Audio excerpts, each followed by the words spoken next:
A Little Princess.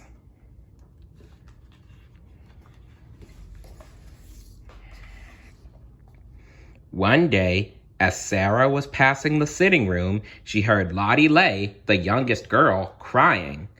Miss Minchin and her sister, Miss Amelia, were trying to quiet Lottie.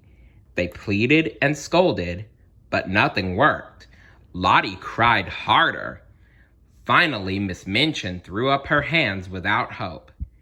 "Maybe I could help," Sarah offered. Miss Minchin was happy to let her try.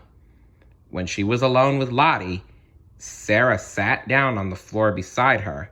Lottie's eyes were closed tightly and she kept wailing.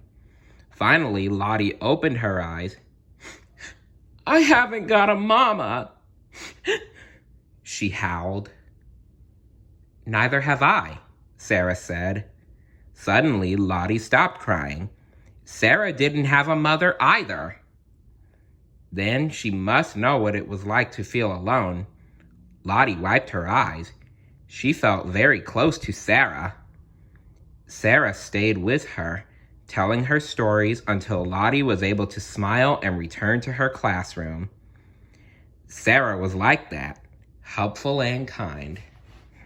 Yeah, it's nice to have a friend who's helpful and kind, isn't it? Anyway, before long, all the girls, except Lavinia, loved her as Ermengarde and Lottie did. And Sarah was such a wonderful storyteller that everyone gathered around her during their free time to listen to her stories. It's nice to hear a story, is it not? Excuse me. A few evenings later, when Sarah was telling a story about a princess, Becky came into the sitting room to add coals to the fire. Sarah's story was so interesting that the girl forgot her work and listened. At an especially exciting part in the story, she dropped her fireplace shovel. Lavinia looked around. "That girl has been listening!" she cried angrily. Becky leaped to her feet and scurried from the room. "I knew she was listening," Sarah said quietly. "Why shouldn't she?" "My mother wouldn't let me tell stories to servant girls," Lavinia snapped. "Stories belong to everyone," Sarah told her.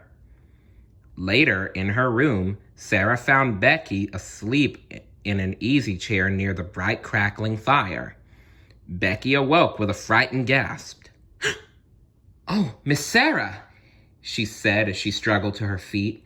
"I'm sorry. I... Becky looked tired and hungry, and Sarah felt sorry that she had to work so hard. After all, she was only a little girl like herself. Then she remembered the cake she'd saved. "I'm glad you're here," Sarah said. "We can have a party." She gave Becky the thick slice of cake, talking and asking questions to make Becky feel at ease. "Do you like stories?" Sarah asked. Becky could only nod. "If you tell me what time you come to my room, I'll try to be here. I'll tell you every bit of a story every day until it's finished. And then I'll start a new one."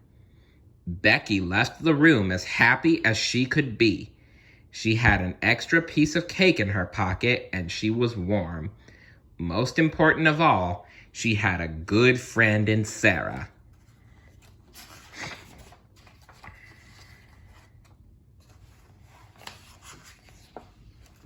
Stay tuned for part 4. See you later. Bye.